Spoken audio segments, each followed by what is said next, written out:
Bonjour à toutes et à tous, bienvenue à notre webinaire du mois de fin octobre. Aujourd'hui, nous allons traiter le recrutement agile avec les outils RH d'AGA. Le recrutement en agence est quelque chose de très compliqué et du coup, on s'est dit pourquoi ne pas vous faire monter en compétence sur cette thématique et vous présenter tous les outils qu'on a mis à votre disposition pour vous aider dans cette démarche. Aujourd'hui, pour m'accompagner, je serai accompagnée de Ina Bailly, chargée de recrutement chez AGA RH, de Jessica Maes, chargée également de recrutement chez AGA RH, et de Yasmina Boussekine, qui est chef de projet formation et qui vous fera les démonstrations de ces outils. Ina, je te laisse commencer sur les hard skills et les soft skills. Oui, merci Aurélie. Alors bonjour à tout le monde. Merci de participer à notre webinaire de ce jour. Donc comme Aurélie l'a dit, je suis chargée de recrutement. Et donc pour entrer dans le vif du sujet, aujourd'hui en tant que recruteur, nous constatons que le marché actuel est de plus en plus volatile, complexe, ambigu. L'on assiste à la transformation, voire à la disparition de certains métiers, et aussi à la péremption du coup des compétences techniques ou hard skills. Du coup, de ce fait, les compétences non techniques ou soft skills deviennent des repères rassurants pour les employeurs, même s'il est difficile de les quantifier et de les mesurer. Alors, dans un premier temps, il est important du coup de faire la différence et de comprendre ce qu'on entend par soft skills et hard skills. Tout d'abord, les hard skills donc, sont les compétences démontrables, des compétences techniques et académiques qui sont acquises durant le parcours académique ou le parcours professionnel et qui peuvent être attestées par tout ce qui est diplôme, certificat, titre, grade, etc. A contrario, vous avez les soft skills, donc qui sont des compétences non techniques liées aux qualités humaines, à savoir la personnalité et le savoir-être du candidat. Donc, comme exemple, on peut citer, entre autres, la capacité à collaborer, la capacité d'adaptation, à négocier, l'optimisme, etc. Ensuite, si l'on veut prendre un exemple, du coup, pour illustrer la différence entre les soft skills et les hard skills, je suis partie sur le recrutement, donc la fiche de poste d'un conseiller clientèle en assurance. En hard skills, donc en compétences techniques, on va prendre en compte le bac+2, en banque assurance idéalement, 2 à 3 ans minimum au niveau de l'expérience sur un poste similaire. On va prendre en compte l'expérience en agence d'assurance ou au sein d'un cabinet de courtage et bien sûr, la maîtrise des produits d'assurance. En prenant en compte les compétences non techniques, à savoir les soft skills, on va regarder le diplôme, donc à savoir de bac à bac+2, les compétences commerciales, donc issues sûrement d'autres expériences précédentes, le sens de la relation client, la polyvalence, le bon état d'esprit du candidat, sa capacité d'adaptation, l'esprit d'équipe, etc. Après, ce n'est pas une liste exhaustive. L'idée, c'était de mettre en avant et de vous faire un peu la différence entre les compétences techniques, donc les hard skills, et les compétences non techniques, les soft skills. Et Ina, on a une question qui nous est posée. Comment on arrive à repérer ces compétences non techniques? Alors, du coup, pour repérer les compétences non techniques, il n'y a pas de liste exhaustive ou il n'y a pas de choses définies. C'est très simple. On peut les repérer dans le CV du candidat, donc à savoir regarder ses expériences précédentes. On peut aussi repérer cela dans la lettre de motivation, donc voir comment sont structurées les phrases, voir même comment est structuré le CV. On peut les voir lors de l'entretien avec le candidat. Donc, on peut voir sa posture, regarder, faire attention à son intérêt, qu'est-ce qu'il met en avant quand il pose ses questions, son dynamisme. Voilà, il y a plein de petits indices donc on peut regarder, qu'on peut considérer comme soft skills et qu'on peut utiliser justement pour voilà, s'intéresser à la candidature et d'un candidat et puis le positionner sur un poste. Voilà, donc j'espère que j'ai répondu du coup à la question. Bien avant cette slide, Aurélie, moi j'aimerais aussi mettre en avant un point qui est très important. Aujourd'hui, on se demande, mais quels sont les avantages du coup en tant qu'employeur ou en tant que recruteur de prendre en compte les soft skills pour recruter. Dans un premier temps, il faut savoir que l'avantage d'utiliser ou de prendre en compte les soft skills serait de pallier la pénurie de candidats. Et ce point, il est adapté aux zones pénuriques dues à la localisation de certaines villes. Ce qui justement rejoint le deuxième point, dans le sens où on peut aussi, enfin cela nous permettra de réduire le process de recrutement en s'intéressant justement aux soft skills, en prenant en compte les compétences non techniques et les compétences transversales. Cela vous permettra justement d'éviter un recrutement à longue durée. Et quand je parle de recrutement à longue durée, on peut avoir des recrutements qui peuvent aller jusqu'à 1 an, voire plus. Un troisième point, donc un troisième avantage à mettre en avant et qui touche à un sujet de tendance, donc qui est la nouvelle méthode de recrutement. Donc sachez qu'aujourd'hui, en tant qu'employeur, recruter en prenant en compte les soft skills est une manière innovante de recrutement et cela a un impact sur le développement de votre marque employeur et qui vous permet de gagner en visibilité et en attractivité. Voilà. Donc, du coup, pour illustrer ce que je viens de dire, donc pour illustrer ce sujet de marque employeur, donc est un sujet très intéressant, je souhaiterais du coup partager avec vous l'expérience de l'agent Eric Toremocha, donc agent Alliance, qui justement a lancé un recrutement dernièrement en se basant, en prenant en compte les compétences techniques. Et donc, je vous laisse écouter sa vidéo pour voir son témoignage.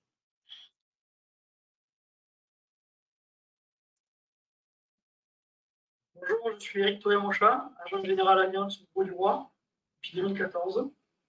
J'ai un point de vente avec 3 collaborateurs et je vais ouvrir prochainement un nouveau point de vente avec Nantes en embauchant par la même un nouveau collaborateur. Et je souhaitais aujourd'hui vous livrer mes réflexions quant aux différents recrutements que j'ai effectués en direct. Donc à date, j'ai toujours privilégié l'état d'esprit et le savoir-être plutôt que les compétences et la technique, tout simplement parce que je pars du principe que le fait de bien se comporter avec ses clients, avoir le sens du collectif, également avoir envie de progresser sont des choses que vous avez déjà en vous, dit que la technique et la compétence s'acquièrent soit par la formation, soit par un suivi individualisé, soit effectivement aussi par des binômes avec les autres collaborateurs. Donc à date, les différents candidats que j'ai pu recruter sur ce format-là, pour une qui venait de la grande distribution où était commerçante, le second qui était aussi sur une fonction commerciale, mais dans la partie graphisme, me donnait complètement satisfaction parce qu'ils étaient curieux d'apprendre. Tout de suite, on a pu mettre en place des process ensemble, des modules de formation, et ce sont de vraies réussites d'intégration, parfaitement à l'état d'esprit que je voulais donner à mon agence. Et finalement, ils sont arrivés avec beaucoup moins de freins et beaucoup moins de préjugés vis-à-vis de ce métier-là. Donc, concrètement, tous les profils qui étaient sur la partie banque assurance, notamment des BTS, j'en ai reçu, mais qui ne pouvaient pas cette partie-là, qui auraient pu, mais ce n'est pas la notion la plus importante. Donc, vraiment, ce que je privilégie aujourd'hui, c'est l'équilibre aussi de mon agence, en intégrant des personnes qui auront la même vision que nous du métier et qui sauront aussi s'intégrer parfaitement dans une équipe. C'est aujourd'hui le retour que je peux vous faire. Alors du coup, pour faire un petit résumé de ce que M. Toremocha disait, donc en gros, comme vous avez pu le voir dans son annonce, donc qui est plutôt sympathique, attractive et qui donne envie, voilà. En gros, il a montré que aujourd'hui, lui, il a plutôt privilégié le savoir-être du candidat pour recruter. Et ce recrutement, je peux vous le dire, il a été bouclé en 2 semaines. Et cela lui a permis justement de récolter énormément de CV potentiels et motivés pour le poste à pourvoir. En effet, très beau témoignage d'Éric et dont on doit, je pense, tous s'inspirer. Maintenant, on va parler un peu plus aide à l'embauche et plus peut-être aide pour le métier. Je te laisse reprendre la main. D'accord, merci Aurélie. Alors du coup, c'est un petit point de rappel parce que voilà, c'est plutôt du domaine des juristes, mais il était important justement d'en parler vu qu'il est en lien avec la thématique d'aujourd'hui. Alors sachez que l'État a mis en place 2 dispositifs d'aide à l'embauche, donc qui sont l'AFPR et le POEI, qui sont 2 aides gérées par le Pôle emploi et qui permettent du coup, qui ont pour objectif de permettre à un demandeur d'emploi d'acquérir des compétences nécessaires pour occuper un emploi donné. Voilà, donc ces 2 dispositifs concernent les employés du secteur privé et du secteur public. À propos des contrats concernés, sachez que on sera intéressé justement par ces 2 dispositifs. Ils vont prendre en compte donc tout ce qui est CDI, les CDD donc de 6 à 12 mois, les contrats d'apprentissage et les contrats de professionnalisation. Voilà. Donc, à propos de la formation en elle-même, sachez qu'elle est de 400 heures maximum en entreprise et ou en organisme de formation interne ou externe à l'entreprise. Et cette formation peut se faire à temps plein ou à temps partiel. Bien sûr, vous vous demandez quel est le bénéfice pour l'employeur. Sachez que déjà, ces 2 dispositifs sont financés par le Pôle emploi. Et donc, l'employeur a un bénéfice de 5 € net par heure si la formation était réalisée en interne dans l'entreprise, dans la limite de 2 000 €, ou elle est de 8 € net par heure de formation si elle est réalisée par un organisme de formation externe dans la limite de 3 200 €. Si vous souhaitez plus d'informations sur ces 2 dispositifs, je vous invite à consulter le site du Pôle emploi ou aussi à vous rapprocher de l'équipe juridique en droit social. Donc, vous avez déjà, je pense pour pas mal d'entre vous, ont eu en contact avec eux. Donc, ils sont justement présents pour répondre à votre question. Et dans le cas, merci Ina, et dans le cas de conseils en recrutement, ils peuvent s'adresser directement à vous, les agents? Oui, bien sûr. Si un agent, pour toute question de recrutement, moi et Jessica Maes, du coup, sommes disponibles pour vous accompagner sur vos projets de recrutement et aussi pour vous renseigner sur comment mettre en place un projet de recrutement ou répondre à des questions qui sont en lien avec un projet en cours ou un projet futur. Nous sommes là, motivés à la fédération pour répondre à toutes vos questions et vous accompagner. Merci Ina. Alors avant de clôturer ta partie, on souhaitait savoir et lancer un petit sondage auprès des agents qui participent au webinaire pour savoir si vous prévoyez de recruter un collaborateur ou une collaboratrice qui n'aurait pas aujourd'hui une formation initiale en assurance. Donc la question va s'afficher sur votre écran. On vous laisse répondre. On vous laisse quelques minutes. Voilà, vous êtes pour l'instant un peu plus de 50% à avoir répondu, 60, ça monte, ça monte.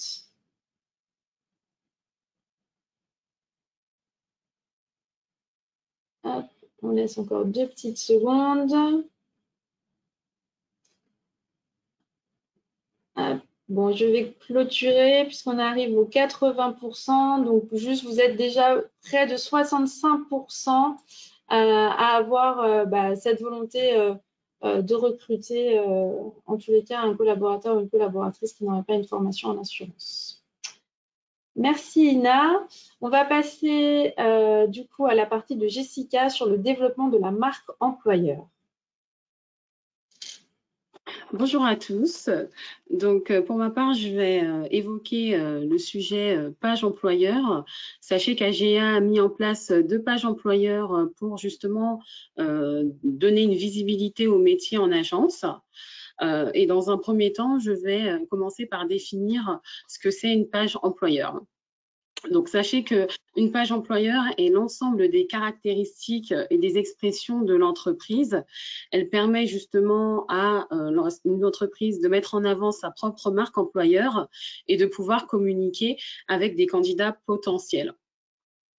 Selon une étude qui a été établie par Manpower et Stepstone, 95% des candidats examinent les informations disponibles sur une entreprise au cours de leur recherche d'emploi et 67% des candidats déclarent ne pas trouver suffisamment de contenu. Donc aujourd'hui, on est plutôt dans une logique où on va essayer de diffuser un maximum d'informations pour justement attirer un large panel de candidats. L'objectif justement de mettre en place ces pages employeurs est de renforcer la réputation des métiers en agence, de refléter une image positive et attractive en donnant envie justement aux personnes de s'intéresser à ces métiers qui demandent une polyvalence qui aussi permet d'être proche de la clientèle et travailler dans une agence à taille humaine. Et l'idée, c'est d'informer et de partager un maximum les actions qui sont mises en place par AGA et les agents généraux visant justement à développer le recrutement en agence. Donc voilà. Pour vous parler un petit peu plus précisément de nos pages qui ont été mises en place, la première page qu'on a pu mettre en place a été Stepstone. Stepstone, c'est un site de l'emploi. Un site internet pour l'emploi, pardon. On diffuse nos annonces. Quand on a des demandes en recrutement, c'est sur ce site-là qu'on diffuse nos annonces. Aujourd'hui, ils représentent 60 000 clients en Europe et ils sont classés 8e dans le top 10 des meilleures plateformes de l'emploi en 2019. On a également mis en place en août 2020 Welcome to the Jingle. Donc, contrairement à Stepstone, Welcome to the Jingle est un média qui est lui aussi dédié à l'emploi et qui nous propose de faire un focus sur les métiers en agence. Aujourd'hui, il représente plus de 3000 clients et c'est le 3e média français le plus suivi sur LinkedIn. Pour vous donner quelques chiffres, depuis août 2020, on a reçu environ 2000 visiteurs sur la page que vous voyez, sur Welcome to the Jingle, depuis août 2020, pardon. Et sur Stepstone, on a en octobre, à mi-octobre, on a déjà 140 personnes qui se sont intéressées à notre page. Voilà, sur le mois d'octobre. Donc, pour vous donner une idée de ce à quoi ressemble notre page, je vais vous présenter donc la page Welcome to the Jingle. Voilà. Donc, vous retrouvez 4 onglets.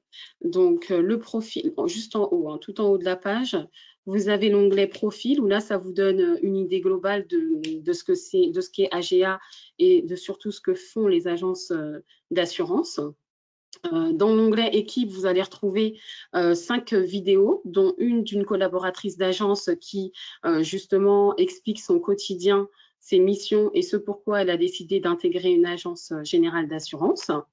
Vous retrouverez dans l'onglet Job toutes nos offres d'emploi en cours et dans l'onglet Événements, vous retrouverez nos participations au salon de l'emploi. Donc voilà, c'est pour communiquer aussi avec les candidats potentiels et les encourager à venir nous rencontrer sur notre stand. Sur l'onglet de gauche, vous avez une présentation. Donc, on donne des chiffres sur le métier d'agent général, mais aussi sur les métiers d'agence. On a essayé de synthétiser et de donner des éléments sur ce sur quoi les agences se basent pour recruter, quels sont leurs critères. Et voilà, et vous retrouvez aussi sur la colonne de gauche toutes les offres en cours. Donc voilà, on va pouvoir passer à la slide suivante.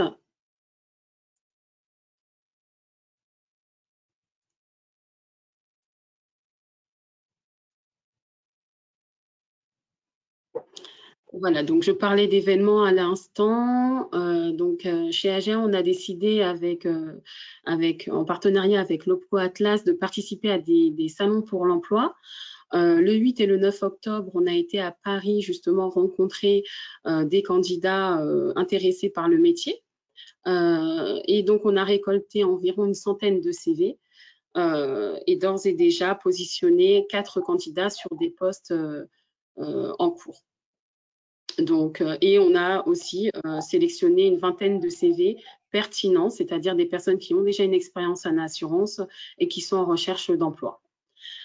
Sur la partie événements, on tient aussi à être présent en région. C'est la raison pour laquelle aujourd'hui, on a prévu en tout cas de participer au Carrefour Emploi à Bordeaux le 26 novembre pour justement essayer de gagner en attractivité en région. Donc voilà. Pardon Jessica, je me permets de te couper, mais en t'entendant parler d'attractivité, comment les agents peuvent-ils contribuer à cette attractivité du métier aujourd'hui?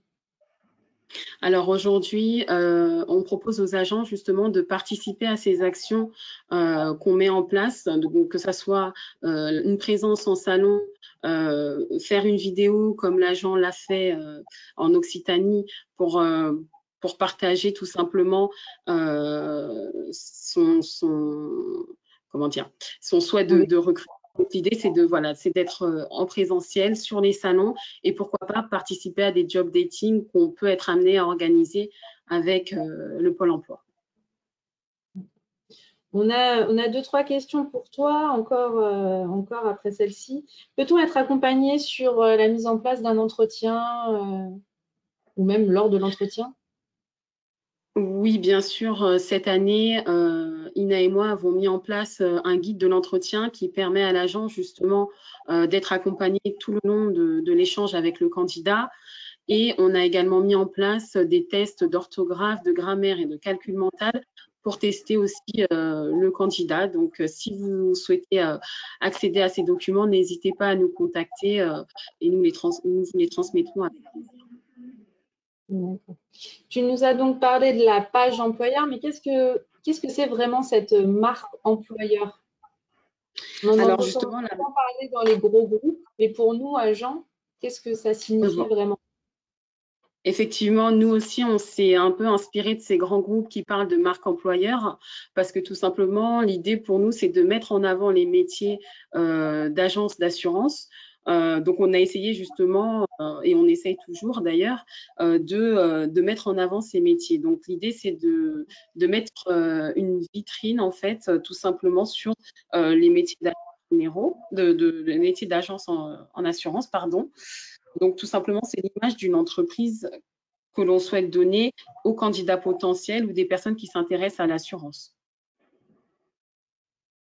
Merci Jessica. Voilà.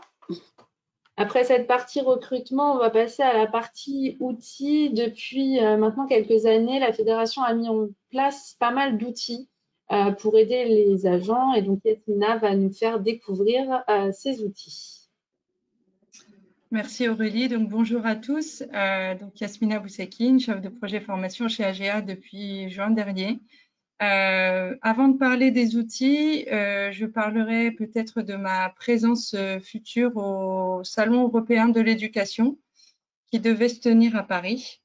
Il a été, maintenant il va être diffusé à distance, mais j'interviendrai au nom d'AGA pour présenter justement les métiers en agence générale d'assurance. Je serai interviewée par une journaliste qui me posera des questions justement sur les métiers et ce qu'on met en place en tant que fédération et en région pour faire connaître les métiers en agence générale d'assurance et aussi par rapport à l'offre de l'alternance. Donc, ça, c'est pour la partie salon. Pour les outils, donc comme le disait Aurélie, ce sont des outils qui ont été mis en place. C'est des outils qu'on peut déjà trouver de manière générale parce que c'est des outils pour la gestion RH classique. Mais nous, on les inscrit chez AGA dans une démarche agile. Qu'est-ce que ça veut dire agile? En fait, c'est au plus près de l'agent général et de ses besoins. parce que c'est quand même un métier particulier qui demande une gestion RH de proximité et d'être accompagné surtout dans cette gestion RH, parce que l'agent général est un chef d'entreprise d'abord, et en plus, il a cette expertise de l'assurance, et il a ses collaborateurs. Et du coup, en tant que fédération, nous accompagnons les agents au mieux dans toute leur démarche, notamment avec le recrutement. Donc, le simulateur de classification que vous voyez à l'écran, il vient compléter la fiche de poste que vous connaissez déjà. La fiche de poste, elle permet de préparer l'arrivée du nouveau collaborateur. Elle la prépare parce qu'elle permet de répertorier en fait les différentes missions qui seront en rapport avec justement le poste de ce collaborateur, et permet aussi de clarifier en fait les tâches qu'il aura à accomplir. Donc ça permet de poser les choses, de poser un cadre pour le collaborateur et pour l'agent, parce qu'il faudra peut-être désigner quelqu'un ou lui-même pour accompagner ce nouveau collaborateur en agence. Donc le simulateur de classification vient à la suite de la fiche de poste, parce qu'il permet justement de déterminer le niveau de classification pour pouvoir rémunérer le collaborateur selon le salaire conventionnel minimum à appliquer. Donc ça, c'est établi par la convention collective que vous connaissez tous. Donc voilà, donc il y a des nouvelles dénominations de postes qui permettent déjà de moderniser la dénomination des métiers, c'est-à-dire que les métiers en agence générale d'assurance, pour pouvoir justement les rendre plus attractifs et les faire connaître auprès du jeune public qui ne connaît pas forcément les métiers en agence générale d'assurance, je parle surtout de la génération Z, permet justement de rendre une visibilité de ces métiers-là, et aussi d'accéder justement au statut cadre, donc ce qui permet une évolution et une motivation pour exercer ces métiers. On va passer à l'outil suivant. Aurélie, merci. Alors, le livret d'accueil, donc une fois que vous avez recruté votre collaborateur, vous allez pouvoir le guider et l'accompagner dans l'agence générale d'assurance. Vous allez pouvoir personnaliser au maximum ce livret d'accueil en mettant des informations notamment sur la compagnie. Donc, ça va permettre aux collaborateurs d'avoir des informations sur la composition de l'agence, l'offre de l'agence par rapport à la compagnie, par rapport à la compagnie d'assurance concernée. Et ça permet aussi aux nouveaux collaborateurs d'avoir déjà un mail, parce qu'on peut lui envoyer avant. Ça lui permet d'être accueilli, en fait, de se sentir accueilli, de recevoir un mail dans sa boîte mail personnelle, par exemple, et de pouvoir déjà commencer, se renseigner, voir un petit peu la composition de l'agence, les collaborateurs. Et puis à la fin, il a par exemple un annuaire qui lui permet d'avoir les coordonnées indispensables, que ce soit ses collègues, l'agent général ou d'autres coordonnées. Donc cet outil, comme les autres, vous pouvez les trouver sur le site d'AGA. Vous allez dans l'onglet droit social et RH et vous verrez, il y a un onglet qui s'appelle les outils RH et vous avez le descriptif de chaque outil avec justement un lien qui renvoie vers l'outil en question et qui vous permet de pouvoir l'utiliser. Donc, l'utilisation des outils, bien sûr, vous êtes autonome là-dessus, mais la fédération, bien sûr, peut vous aider, vous accompagner dans l'utilisation des outils. On va passer ensuite au guide d'entretien. Tu veux pas nous montrer un petit peu du coup à quoi ça ressemble, puisque là on est dessus en fait, et comme on a un petit peu de temps. D'accord, donc j'ai la main. Du coup, alors comme vous le voyez à l'écran, le projet, le livret d'accueil, pour pouvoir le télécharger, vous allez mettre votre numéro d'adhérent en tant qu'agent général d'assurance, le nom du livret, donc vous mettez le nom du livret et ensuite vous allez sélectionner un modèle. Donc on peut très bien, donc il y a livret standard. Voilà. Je vais mettre un nom au hasard.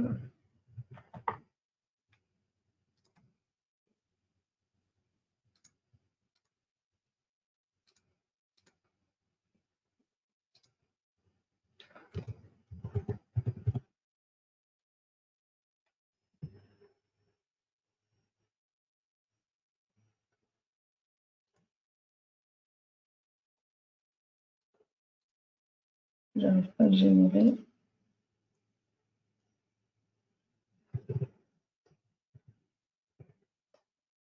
J'ai un petit problème. Je vais aller dans les livrets qui existent déjà.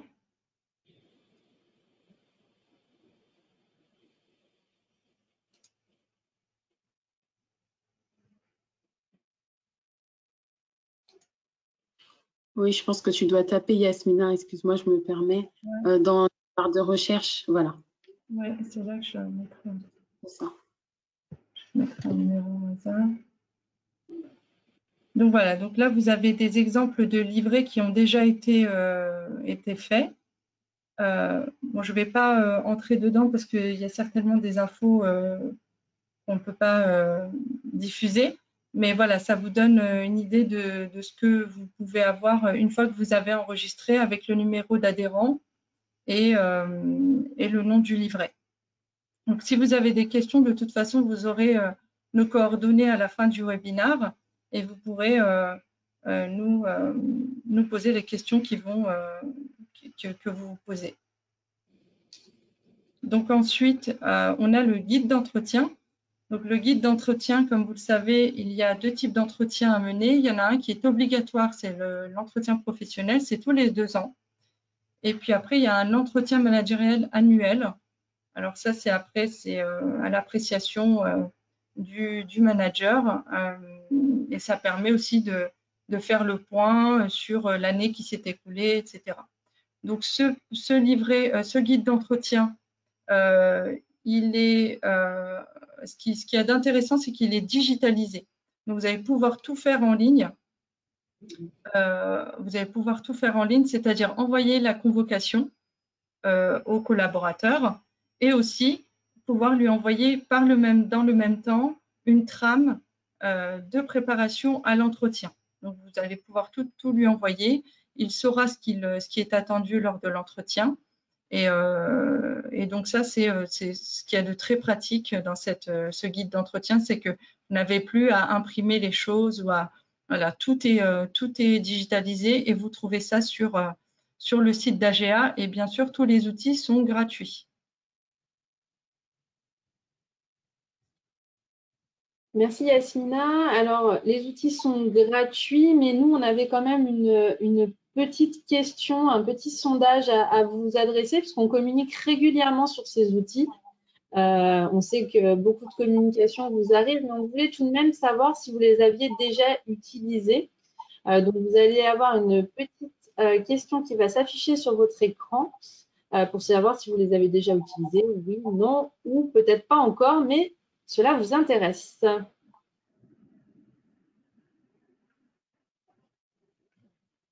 Un petit peu de temps pour répondre.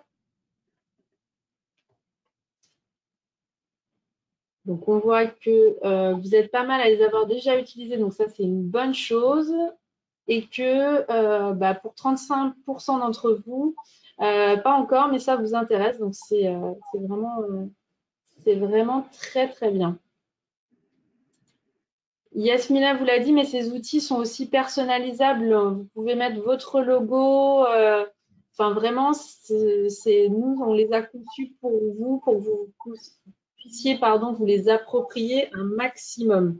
Donc, voilà, n'hésitez pas et n'hésitez pas à contacter Yasmina pour les mettre en place.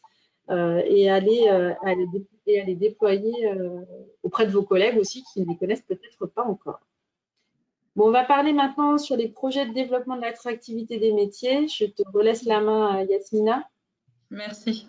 Donc, toujours dans cette logique d'attractivité des métiers, vous savez que nous travaillons avec l'OPCO Atlas, qui nous accompagne justement dans le développement de certains projets et qui sont financés du coup par l'OPCO Atlas. On a 4 projets qui sont en cours, dont le kit pédagogique. Alors, le kit pédagogique, donc nous sommes dans les prémices de ce projet-là, mais il a pour but justement d'accompagner le corps enseignant dans un premier temps dans la découverte et la présentation des métiers en agence générale d'assurance. Donc, ce sera surtout à destination de bacheliers et de post-bac. Donc, c'est un outil qui va être digitalisé et téléchargeable où l'enseignant, enfin en tout cas l'ambassadeur de ce kit, pourra présenter les métiers en agence générale d'assurance. Donc voilà, donc c'est quelque chose qui est très intéressant et que une fois que ce sera livré, on a une livraison qui est possible, enfin qui est prévue, pardon, pour l'année prochaine, en début d'année prochaine. Ensuite, il y a le site internet des métiers de l'assurance. Donc, c'est un projet qui va rassembler les 4 branches de l'assurance, dont les agents généraux d'assurance. Et c'est un site qui va répertorier justement tous les métiers, les projets qui sont en cours, la présentation. Il y aura un lien qui renverra tout de suite vers AGA, par exemple. Et sur ce site-là, vous aurez justement tous les autres projets dont je vais parler, dont le kit pédagogique, mais aussi les vidéos qui sont des vidéos qui vont nous permettre justement d'illustrer ces métiers en agence générale d'assurance, avec aussi la vidéo va être un support qui va nous servir et pour le site des métiers, mais aussi pour les différents événements et les salons, par exemple. On va pouvoir diffuser ces vidéos, on va pouvoir décupler l'utilité de ces supports-là pour pouvoir rendre visible un maximum les métiers en agence générale d'assurance. Voilà, merci Aurélie. Donc, on va passer aux questions. Donc, il n'y en a pas énormément puisque je vous les ai posées au fur et à mesure. Yasmina, tu peux peut-être nous parler, puisque dans la dernière newsletter, on y a fait référence, puisque j'ai vu que tu avais parlé d'Atlas. On a donc réussi à avoir un contact chez Atlas dédié, une adresse mail en tous les cas, que les agents peuvent solliciter. Est-ce que tu peux nous en dire quelques mots? Alors, effectivement, donc le l'OPCO Atlas a dédié justement une adresse mail pour tous les agents généraux d'assurance, enfin, pour toute personne qui aurait besoin de poser des questions à l'OPCO Atlas et qui ne parvient pas à les contacter pour X raisons. Donc, l'idée de cette adresse mail, c'est pour éviter à l'agence générale de perdre du temps à essayer de se connecter, etc. Donc, ça vous permettra justement d'avoir un contact direct. Et l'OPCO Atlas, en tout cas, les conseillers de l'OPCO Atlas s'engagent à vous rappeler dans les 24 heures. N'hésitez pas aussi à solliciter AGA, en tout cas moi-même, par exemple, puisque j'ai un contact direct chez l'OPCO Atlas. Nous avons une référente avec qui nous travaillons tous les jours, avec Danielle Lebray, qui est ma responsable, qui est notre responsable. Et voilà, s'il y a des questions, j'ai tous les jours des agents au téléphone ou par mail. S'il y a des questions ou besoin de précision, toutes les questions méritent d'être posées si ça permet à l'agent d'avancer et de clarifier la situation, surtout si ça concerne une embauche ou un contrat d'alternance, etc. Donc ça, comme disait Aurélie, Ça a été communiqué dans la dernière newsletter. Vous avez une adresse mail dédiée, mais n'hésitez pas aussi à revenir vers la fédération, donc moi-même aussi, et de me contacter par mail ou par téléphone si vous avez un problème. Merci Yasmina. Il n'y a plus de questions. J'ai eu un petit message comme quoi la vidéo n'avait peut-être pas été bien entendue. En tous les cas, sachez que vous allez récupérer le support et le replay de ce webinaire d'ici demain. Donc, dans le support, le PDF, vous aurez tous les liens cliquables sur les captures écran. Donc, n'hésitez pas à aller vous balader à la fois sur les outils, à revisionner la vidéo d'Eric qui vous explique le recrutement et surtout à solliciter nos expertes en recrutement parce qu'elles font un travail de dingue et qu'elles chassent pour vous les meilleurs candidats. Donc voilà. En attendant, moi, je vous donne rendez-vous le 10 novembre pour cette fois-ci notre plateau AGA-TV, le deuxième. Nous aurons le privilège d'avoir sur le plateau Patrick Évrard, mais également Laurent Boulanger, notre expert du comité directeur sur la retraite, la santé et la prévoyance. Nous aurons également Benjamin Proux, président du syndicat des agences Suisse Life. Et nous aurons Fabrice Allemand, président du syndicat des agences AXA Prévoyance. Et nous parlerons bien évidemment, comme vous vous en doutez, assurance de personnes. Donc, je vous donne rendez-vous le 10 novembre à 11 h. De toute façon, sur le site, vous aurez le lien pour vous connecter. Nous en parlerons dans la newsletter. Donc, n'hésitez pas. En attendant, on vous souhaite une belle journée. Prenez bien soin de vous et à très vite. Au revoir. Merci. Au revoir. Au revoir. À bientôt. À bientôt, merci.